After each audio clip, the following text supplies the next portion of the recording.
Welcome to Los Angeles Data Platform User Group. Good time of the day, everyone. Whenever you are, please drop your city and country into the chat so we know which communities we're serving. Again, welcome to Los Angeles Data Platform User Group. Thank you for joining us today. My name is Steve, and I'll be the moderator of this virtual meeting. I'll be joined by Yelena. If this is your first time joining, we actually abandoning Eventbrite, and we're going to be exclusively on Meetup. So here's the link for Meetup. You can also send us an email as well. If you are attending us for the first time and would like to follow us, here's all the social media links that you can use. We're posting recorded videos and also any news and also newsletter as well, which that's actually the mailing list. This is how you can get into the weekly newsletter. So you can scan the QR code, you can click on URL. And upcoming SQL Server events, we have an event in a week or so in Orange County. The hyperlinks, you can click on those. And almost close for the June 1st for SQL Server in Los Angeles. And this event is sponsored by Microsoft Team3 and Data Driven Technologies. Data Driven Technologies, or short DDT, is the nonprofit that funds this user group as well as SQL Server in Los Angeles, Orange County, and Silicon Valley, probably San Diego at some point as well. Microsoft, everyone knows, for the public and cloud and various tools like Windows OS and SQL Server. And Team3 is a virtualized storage company. Now, during this presentation, please feel free to drop questions into the chat, and me or Yelena is going to voice them out. Without further ado, let's move to the rock star of today's online meeting. Paresh, please take it away and introduce yourself. Yeah, rockstar, I like that. Can I speak again sometime soon?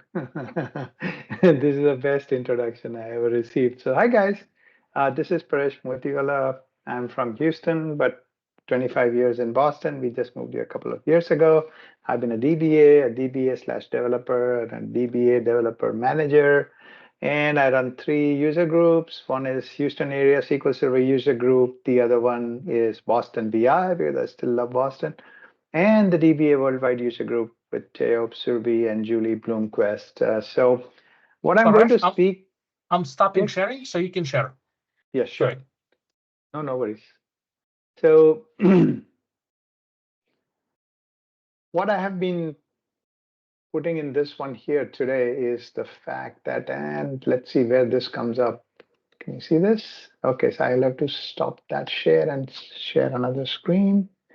But almost everything that I'm talking to you today is from my heart and my own experience. Yes, I have actually drawn quite heavily from, I believe, Kevin Klein's presentation or his blog several years ago. And I've kind of just did a double on him. He had 10 stupid things, and I did 23 now.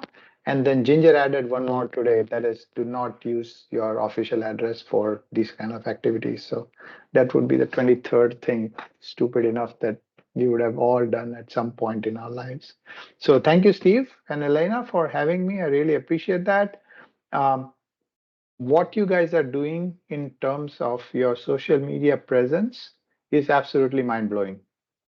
So thank you so much for doing what you're doing. I wish I can replicate something like that in Houston, finding it tough to find volunteers. So, but without much ado, let's see what we're going to do today, okay? So some of the things we have done are genuinely stupid.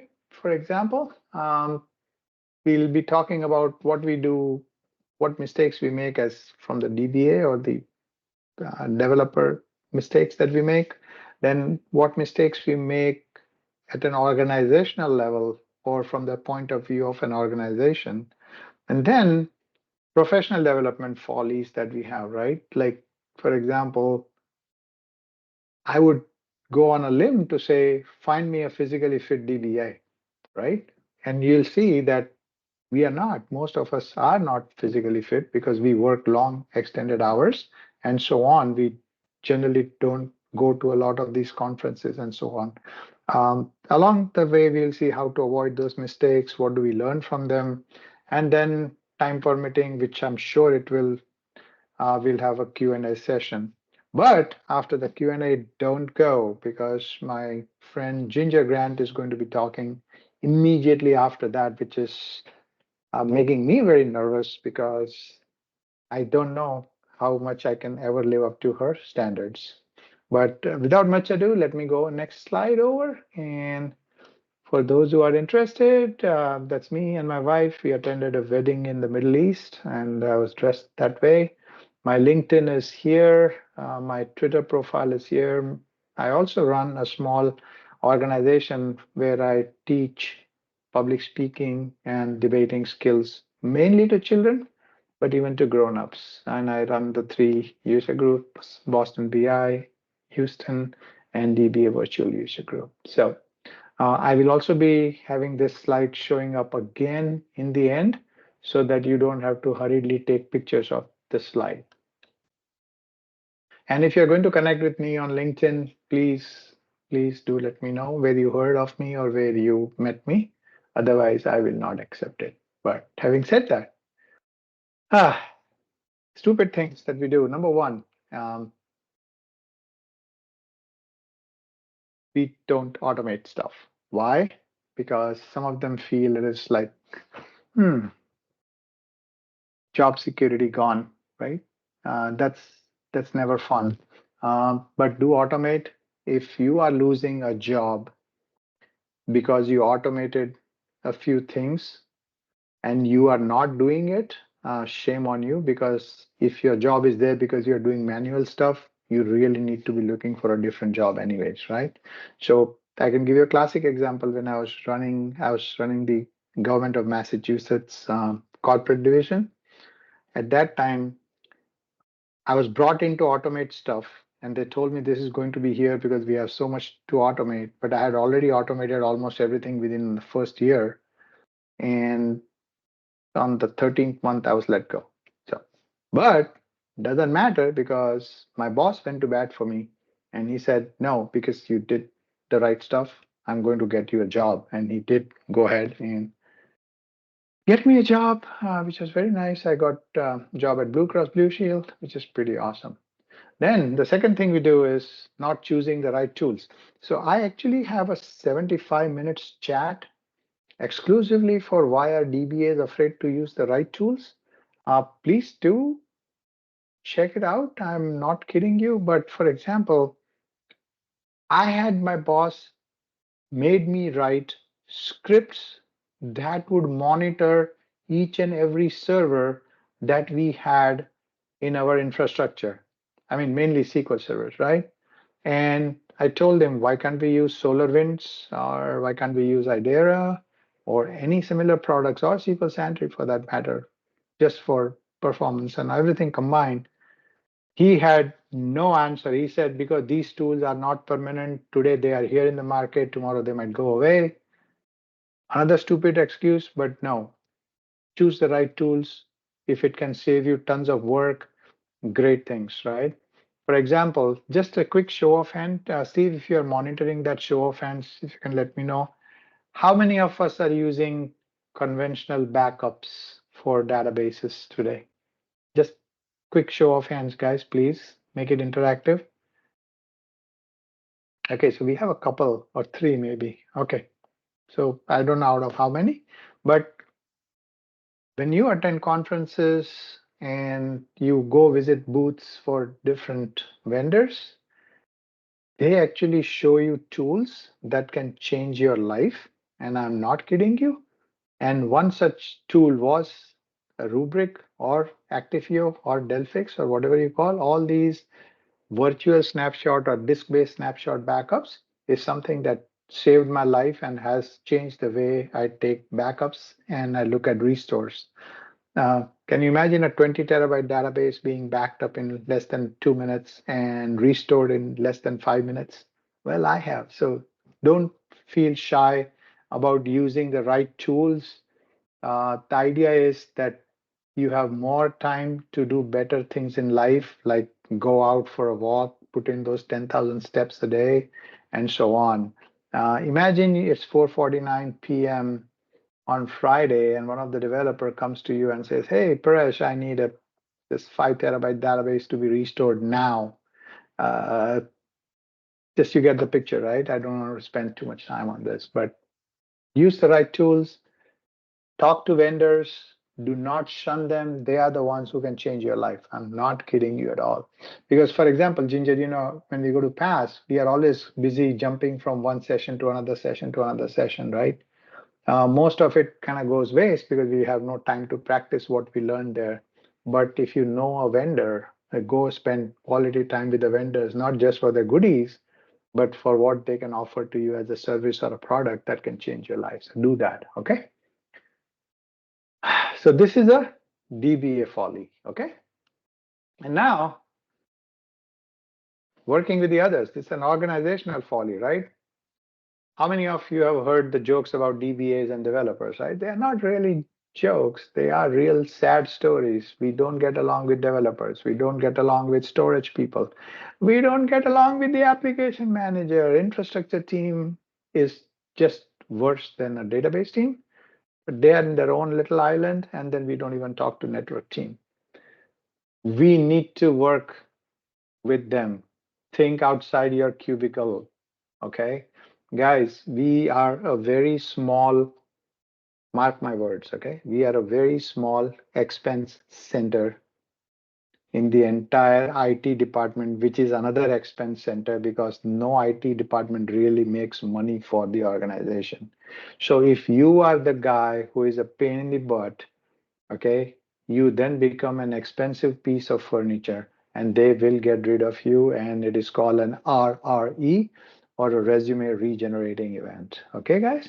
So remember, work with developers. Do not wait to be invited to work with them. Reach out to them ahead of time. Give them, okay, this is what an index should look like. See, this is the way I run the query to find out which indexes are not used.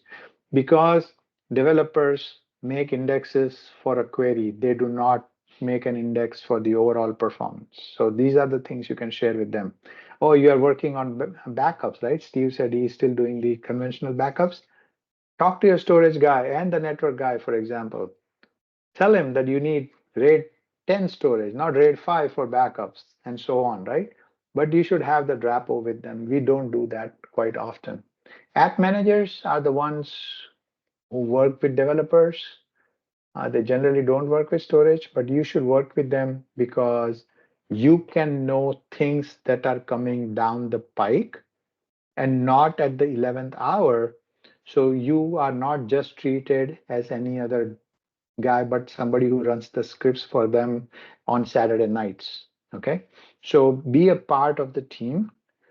Definitely reach out to every single one of them. I was pretty nasty. I was always going out with lunch, on lunch with my development team. My storage guy was sitting right next to me. I didn't have to go on lunch with him because he was on the same train as I was, so he had no escape route. And same thing with my infra team too. So remember, work with others. It is very difficult because we think DBA function is everything where the entire company stops. It is not. We are just a small part of expense in the large expense center. Okay. So that's an organizational folly. I have done exactly opposite of that. I've met with and maintained relationships with everyone.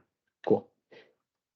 Other things, stupid things that we do, and I'm going to add one thing over here, right? For example, auto shrink. I mean, I've seen development databases which have been scripted out and then put in production so that auto shrink is still on, which is ridiculous. These days, when the storage is so cheap, you don't need to turn those things off. This is a DBA folly, correct?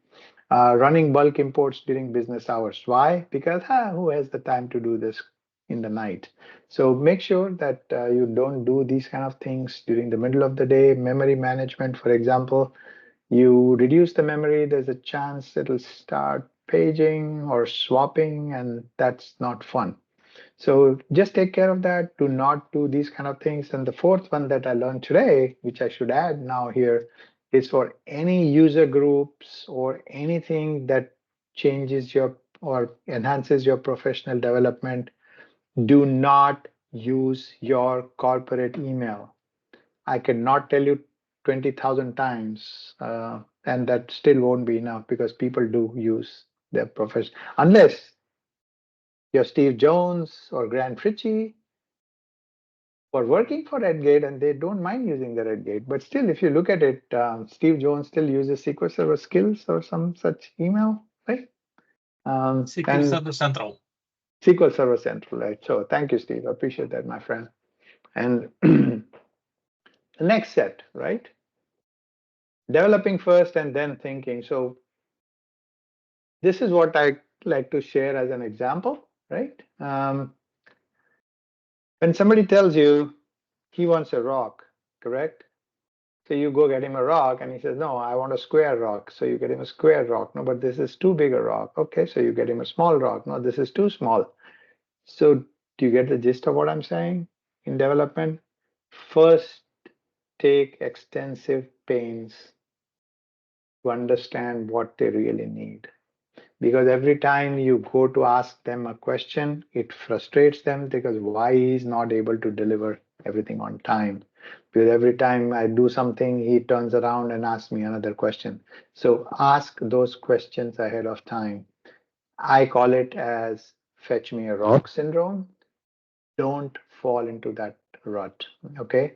So think, document what their requirements are. For example, if they say the report, this one should look like this, make a presentation, make an Excel spreadsheet and tell them, is this what you're looking for? Correct? And if they say no, go ahead and change it again. Take their sign, have them sign the requirements as, yeah, this is what I look for. If things change later, then you can get to either charge a different time slot or a bucket of expense or whatever it is. But being able to deliver what they asked for and everything else then becomes a different project or an enhanced scope, which means that it is treated as a different type of expense. So, in case you are having a third party customer, okay? So take care of this. This is definitely a DBA mistake that we make. We just like to write code and then we'll figure out later. No, that's not how it should work, okay?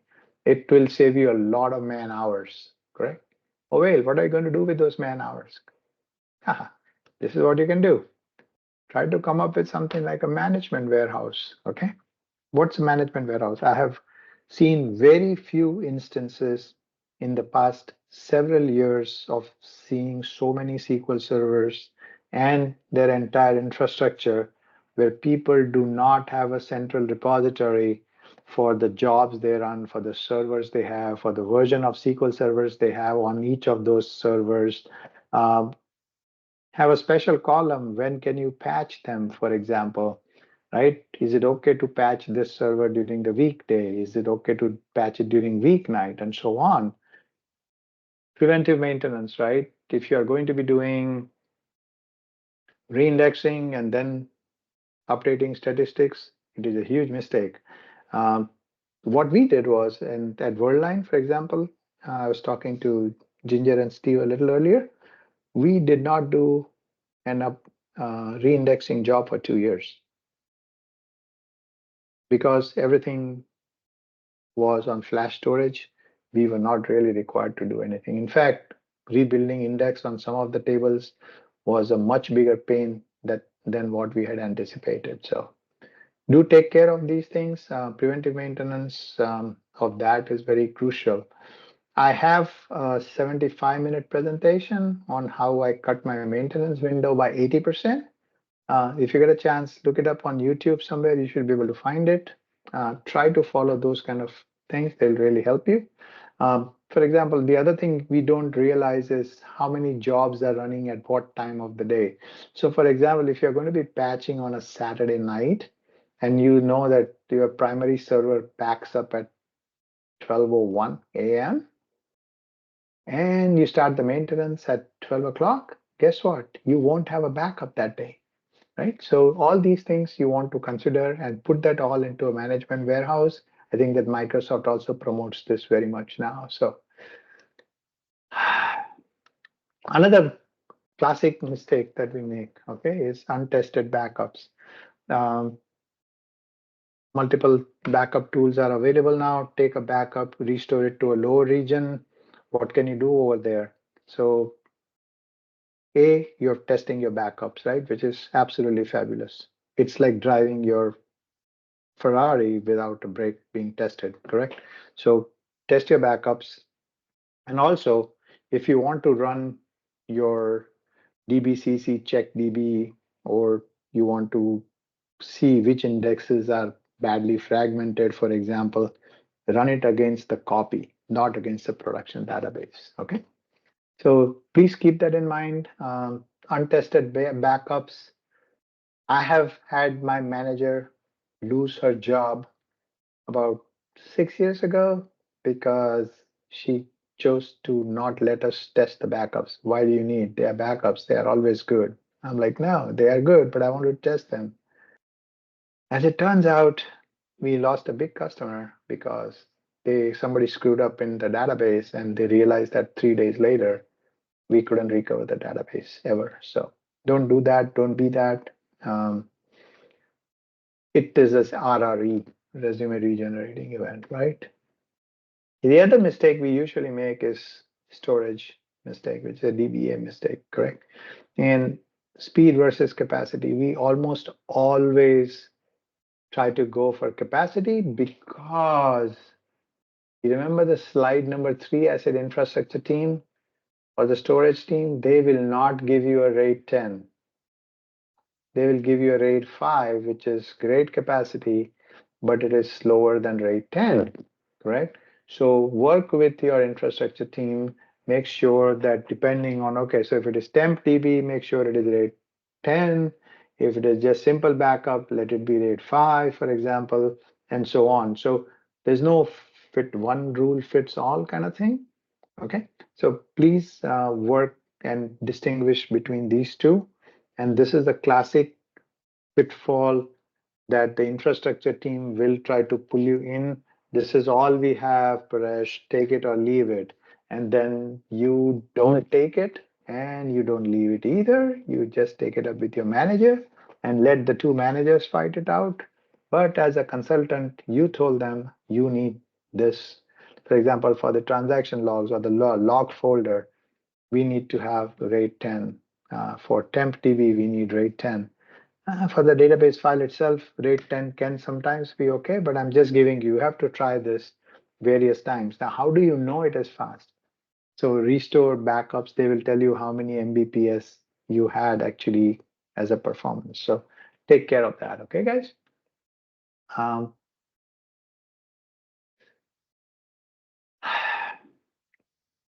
Lack of business and data knowledge. So if there's not much you're taking with you from here today, if you want to be a good DBA, a good developer, even if you want to be a good Power BI developer, but you don't know your business and you don't know your data, you are bound to fail. I can give it to you in writing. 100% of the times, DBAs that do not know business. Okay, where do you fit into this organization? As a DBA, you got data from here, but how does that data talk to department 2, department 3, and so on? Okay, but all these three put together, how are they helping my business? What can I do to make sure that we don't have repetitive data or we don't have missing data or something like that? So for that, know your business and know your data. Um, a lot of the times you end up being the DBA where a lot of this is not documented. So there are times when you can look for column names, for example, um, in the metadata, or just go ahead and create a separate table in your management warehouse that I was kind of soliciting like a few slides back. Make sure that you put all your columns and the extended properties of those columns, the database objects in that database. So it's easier for you to go back and forth and see what this is doing. So know your business, know your data. A lot of us do not spend the time to do that, and that's really bad. Okay. Uh, price in hacking away, right? When our chips are down and the server is down and you need to do A, B, C, whatever, and you need to get everything up and running, the first thing we do is to hack away, make it work. But guess what we do? We almost never follow a proper methodology for troubleshooting. My goal is don't go away one more than one step from a working solution. Okay. Because if 5 steps later you find that this is working or not working, you don't know what you need to do to go back, for example. So even if you're hacking, please try to put it down on a piece of paper, what you propose to do.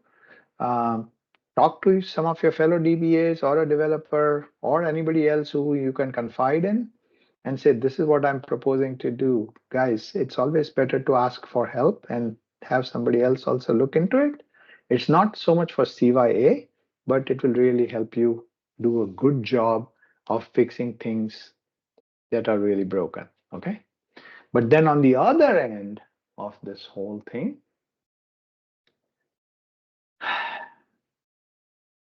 is some of the defaults are good. Don't fix things that are not broken just to prove that we are DBAs, right? So see, they had high CPU, so they went max top equal to 1. Go figure. How many of you have done that before? Correct? Although I know some of the leading performance people always say that you should always have your max top set to 1 and make the developers use the max top in their query as a universal setting in the database server. Okay, so don't fix things that are not broken, but for example, CTOP settings, max top settings, min memory, max memory, these are the 4 things that you should never accept as defaults, but otherwise everything else, please research 10,000 times. Oh, wait, use Chat GPT or GitHub Copilot to check out what's missing here. Am I doing the right thing? Correct? Okay. Then the most another stupid thing that we do is security, right? How many of you have SA password on the monitor? Oh, well, I worked in a government office several years ago, and people had their SA password stuck on the monitor with the yellow sticky.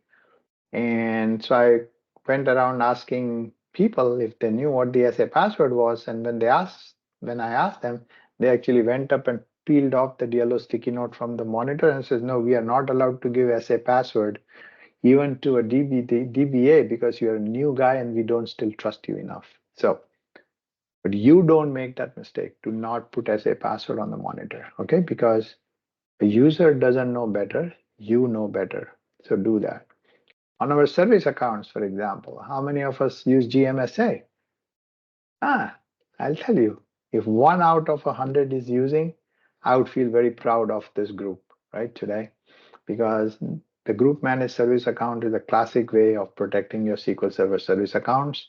Nobody knows the password. The password, even if you somehow miraculously find it, it changes within 30 days. You can't log on to it interactively. Sorry. So remember security. Ask 20 questions to the users. Why do you need the permission? Because everybody needs SA permissions, right? But when you look at it, they don't really. So I don't know if I can share the sound, but this one is going to be very crucial. Following process, okay? When we don't follow process, things break. And how many of you have seen this movie called Zero Dark 30? Just a show of hands, please. That's the movie where they capture Osama bin Laden. If you have not seen it, I strongly advise you to see that. Please, guys, Luz has seen it. So this point that I want to make to you is by going to this link here, YouTube. I'm going to see if I can actually take it. Can I copy it?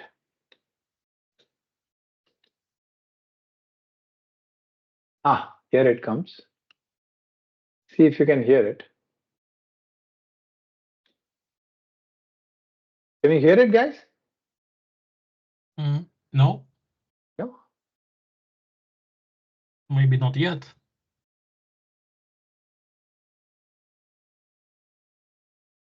Okay, it's still no. Oh, okay. So this Teams is not great. So I'm going to post this link here in the chat. Okay. One of the things that I love about this one is that they are going to have somebody from Osama bin Laden's posse of bad guys who are going to come and talk against Osama bin Laden.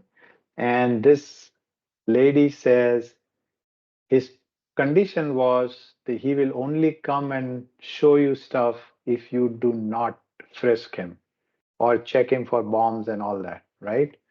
So that is when this guy says to the team over there, ma'am, the procedures work only if you follow them every time. Okay. Google it. I don't know. Where's the link? I don't know how to post it here. Okay, here. I'm going to type this here. Please watch this when you get a chance and you know what I'm talking about, right? 0.30. It's less than 30 seconds. You'll really love what I'm saying. So follow the process, no matter how painful it is. Remember, when you follow a process, multiple people can catch your mistakes. Okay. It's also a good way to CYA. Okay. So that is the most important part of the process, like change management process. I cannot emphasize this enough. Do this. If there are processes in place for backup and restores, follow them. Do not try to change things at the last minute, because when you do it at the last minute, there is obviously going to be something that you forgot, and you don't want to be in a case like that. Oh, I see Yong here. Yong, weren't you here at the Houston SQL Server user group too? I think so. He was there. Okay. Next one.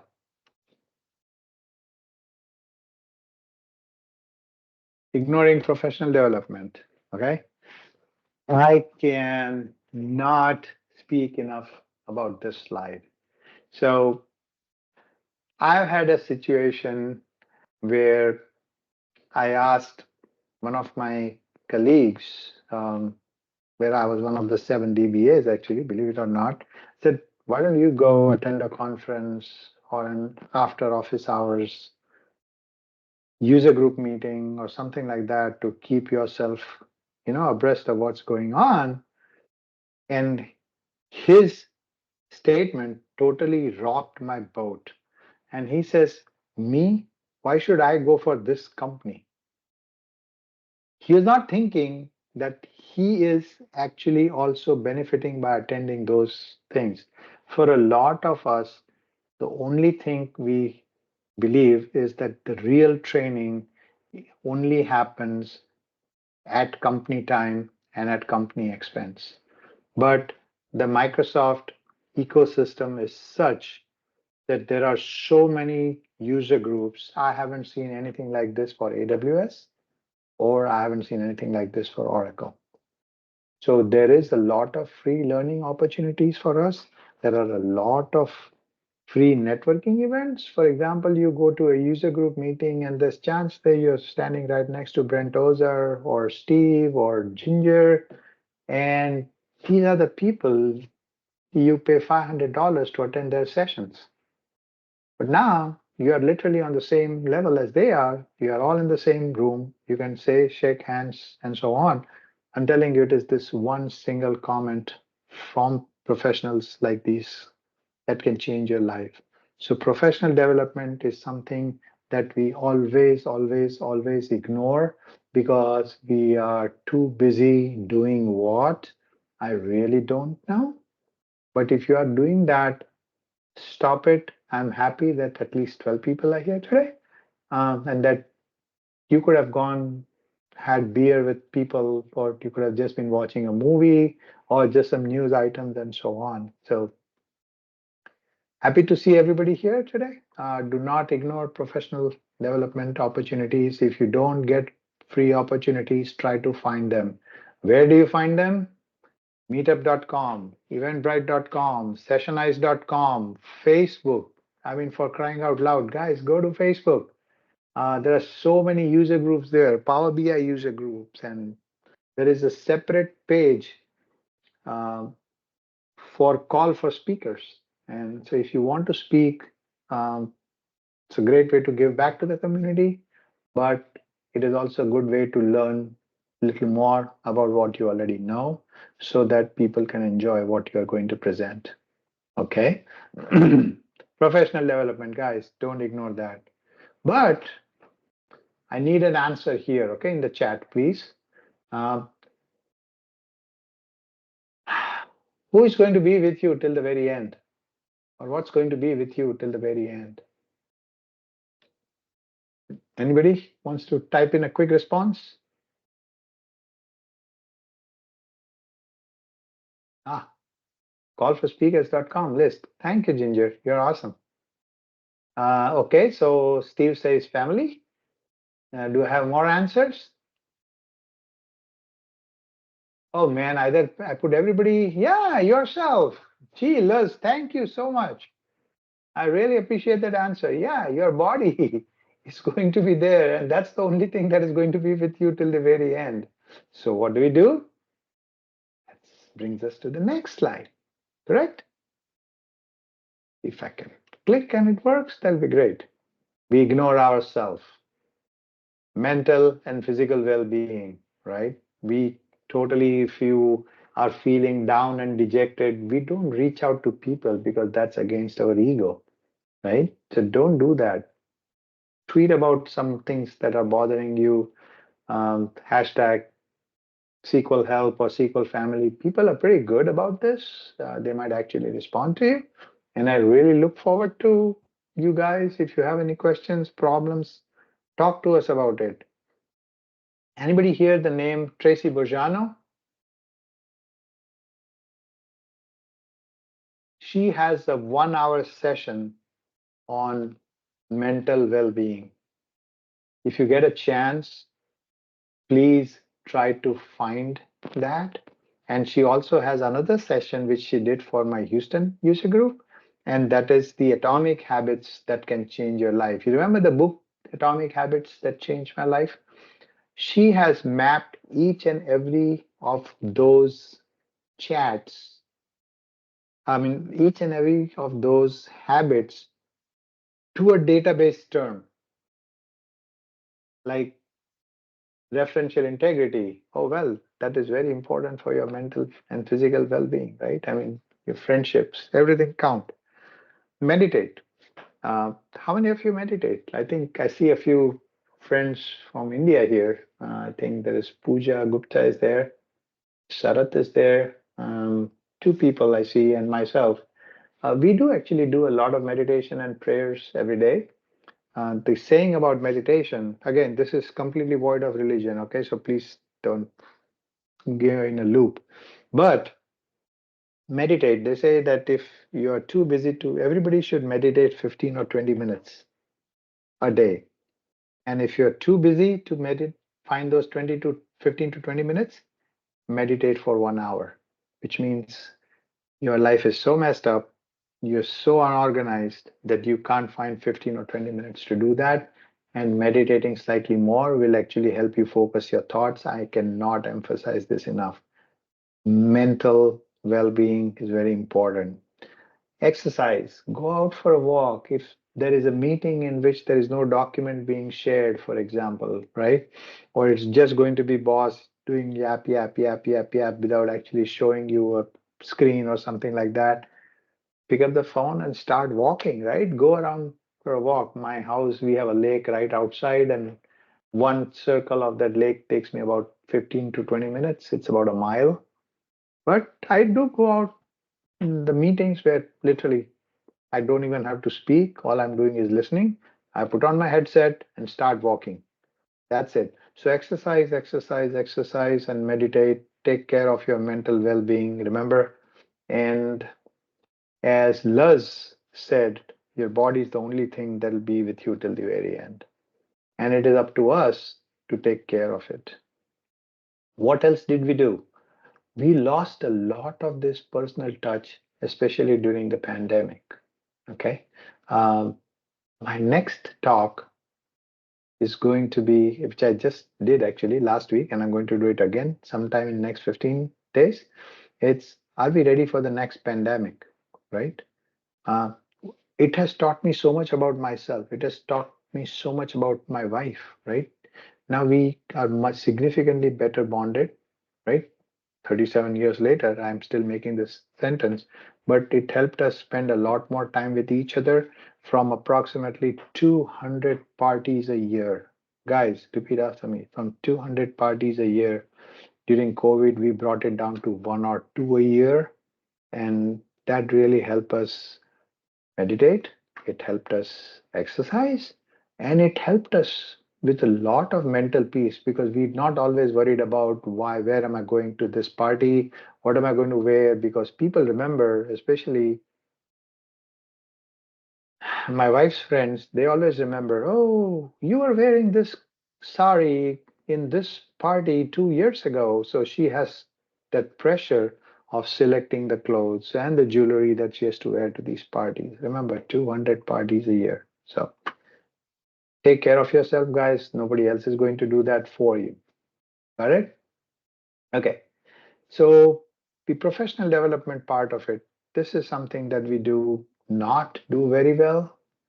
Some of our colleagues do, is to give back to the community, whether it is your church, whether it is the town in which you're living, or the school system where your children attend, right? Do you go volunteer? Are you a member of the PTO, right? You have that same excuse for everything, I'm too busy at work, right? But giving back to the community, I can give you some superb examples. For volunteering. I have actually a 75-minute presentation on business networking, right? And it's called Network or Perish. And volunteering for my son's baseball game. And I was sitting next to a woman and I was just casually striking up a conversation with her. And we found out that her son and my son were really close friends. So I asked her what she was doing, and she says, oh, yeah, nothing important. I'm just the international director for Adidas Group for technology. So remember, these people, you can't even see them without an appointment several months in advance. Now you are sitting on the same bench as everybody else. So that leveling of the playing field is very important, and you can achieve that when you volunteer. Okay. Um, People are very helpful when you volunteer. They know that you are here not for selfish purpose, but to give back to the community. And it is that very feeling that bonds you together. It is great for your professional and personal development. Okay. Speak. Some of you don't know, before you join, me and Ginger and Steve and Elena were talking that I just lost my job last month. And immediately I was able to share my resume with people because, again, the idea of speaking is not to be able to share your resumes during sessions like these, but people know of you and people know about you. And when they see that you have the passion for your field of work, they will go ahead and give you references. They will go ahead and recommend jobs for you. Okay. Blogging, this is something which I don't do and I wish I did more, is blogging. It is, how should I say this? If you can't write a book, at least blog. Blog, you can write a small chapter. You can write 2 pages of a blog, but write, people will read. The other advantage of a blog is that it has an archive value. People can go back and look at that blog even 5 years from today. People would have forgotten where you volunteered, but your blogs are not easily forgotten. Okay. Uh, train people in your organization. Okay. Um, how do you train the people in your organization? For example, I conducted a SQL 101 class in my organization. I, for a, or a, what do you call this, information security department, Apparently, they did not know what SQL security is. I conducted a 1 hour session on SQL security for them, right?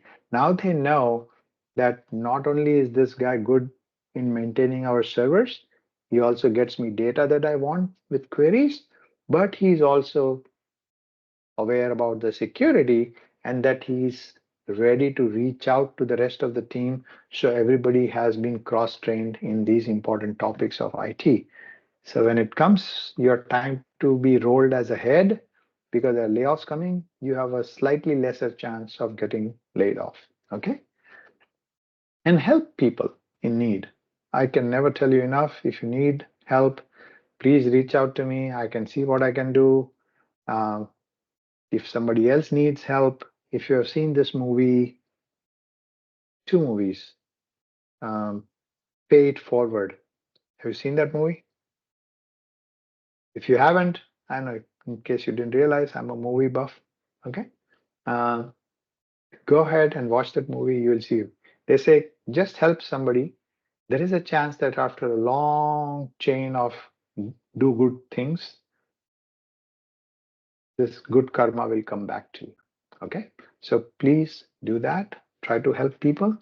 Not at the cost of your own body, not at the cost of your own mental peace, but try to help whoever you can. Okay, that is going to be, and we don't do that enough. That is why I'm bringing this in to you guys. We do not give back to the community easily. Most of us, there are a lot of us who give back, right? For example, Steve, hats off for running this user group, for example, right? What is he getting out of it? Money? No. That's one of the questions that was asked to us during a SQL Saturday in Boston. How much did you get paid for doing this? I said, no. People who are coming, they're coming at their own expense, at their own time, and they don't get paid for this. And then why would you do this? Correct? So there you go. And these are all people who are generally successful in life. So the next one, correct? Do you need a shrink? There's no shame in asking for a shrink. Okay. Um, I know it sounds like a bad word, shrink, or as I said, do you need help? Yes, if you need help, go talk to somebody. I'm telling you, it will save your life. I cannot tell you this enough number of times. If you feel you're alone, you have not made enough friends, there's always a good psychiatrist who can help you talk your way through, and he can or she can help you identify what is really the problem. Maybe you may have a way out of that, and so on. I'm telling you this because I have lost several people to suicides. Okay. The youngest one of them was 21 years old.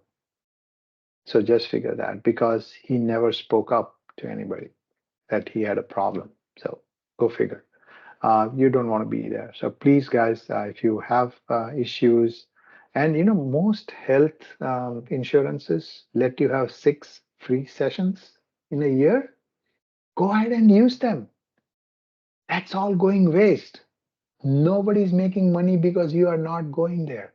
So why would you do that? Talk to somebody, have friends over, have a beer with them, have reunions. Not many people will join you for a reunion. Okay, I can absolutely promise you that. Because same reason, we are busy. Busy doing what? Try to manage your time well, talk to people, and if you need a shrink, talk to them. Okay, staying stuck with status quo, right? As I told you, what had happened in my government job where I automated it to such an extent that within 13 months I was laid off from that job, right? But that was the right thing to do for me because I could have done the same thing again and again and again. And as a result of which, I would still be doing this. Okay. So do not stay stuck with status quo. For example, one of the most popular questions that I used to get was, hey, what is the version of the database in such and such environment? What is the patch level um, of our software in this particular environment and so on. And I found that these were repetitive questions. So what I did was I created an intranet. At that time, SharePoint was not as popular, but I created an intranet. It would go to the servers, go to the main DLL, click on the properties, and find the version and display it on a simple web page. So production database version is so and so, software version is so and so, right? What are the last time the database was fully backed up? What are the last time in a lower region was the database restored, and so on? Everything on one simple page. Okay, guys? So do not stay stuck with status quo. Things are going, let them go on. Try to invent something new, or you will be outdated. Okay, remember. Now, this is something that a lot of you will identify with the next slide. Okay, is listening to the DTA, for example, the database tuning advisor. We don't use tools. We already spoke about that. Use generative technologies like ChatGPT or Microsoft's, what is this called? Can you see that here? Yeah, here you go. Gift Copilot, right, of various sorts. Use them. I was not a hardcore developer, but last year, thanks to GPT, I have developed more code than I have done in the past 5 years. So go figure that. Today, for the Houston SQL Server user group, we had Warwick Rudd from Australia who spoke about GitHub Copilot, right? Oh my God, I'm telling you, this is something that we completely avoid. We want to how do you say this?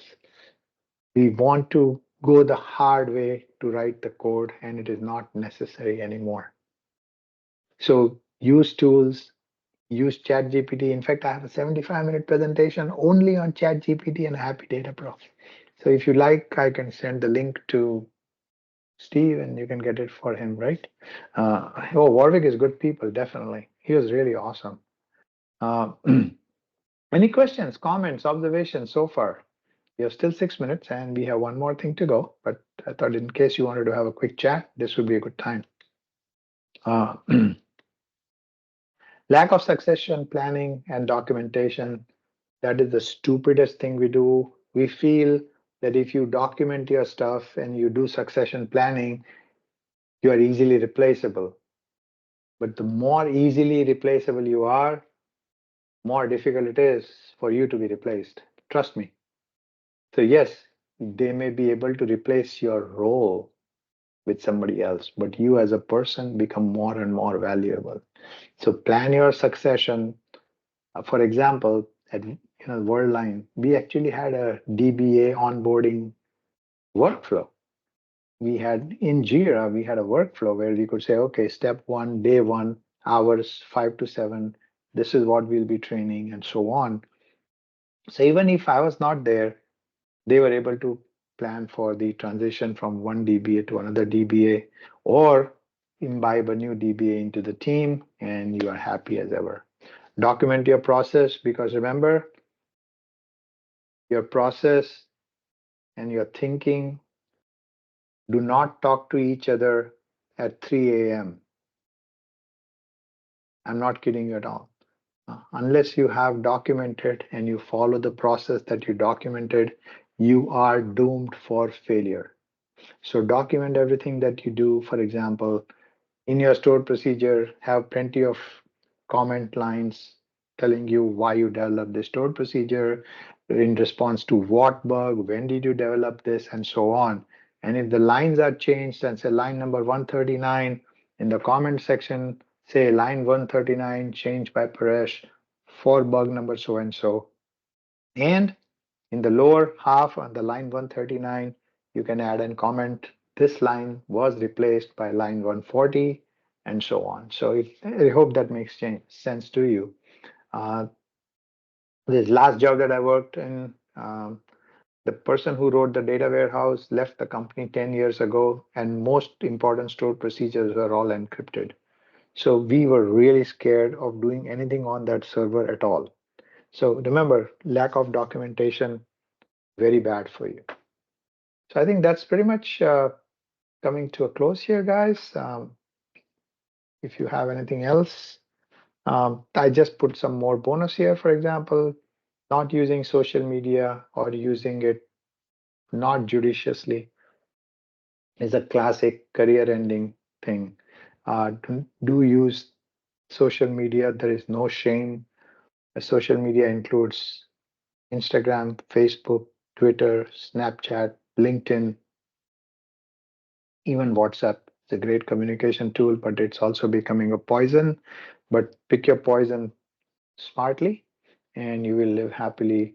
A lot of job offerings come on social media. For example, when I lost my job, I had so many people reposting it and commenting it. And what is the phrase they use? Posting it for further something. I forgot that. It's like 4 letters that they use. So definitely use your social media, build your own brand. That is what people look for. Okay. And this is the one that these are the two sources. This was from my dear friend Kevin, right? And this one I forgot which one is from.